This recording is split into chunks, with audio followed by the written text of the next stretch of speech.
Shorty Cooks. Damn sedap. Kita kembali lagi, Sawadee-krap. Sediakan cili, bawang, halia, kunyit, serai, ketumbar.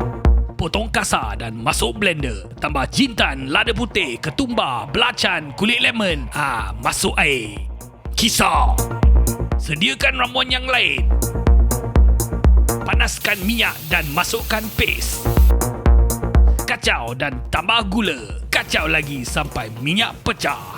Masukkan air. Kacau dan cari buih kecil. Tambah daun limau. Kacau dan masuk jus lemon. Tambah ayam. Kacau lagi. Masukkan sos ikan. Masukkan air. Cari sampai jumpa buih besar. Masuk terung, jangan jadi jerung. Daun selasih. Kacau. Tambah santan. Kacau dan hidang. Enjoy.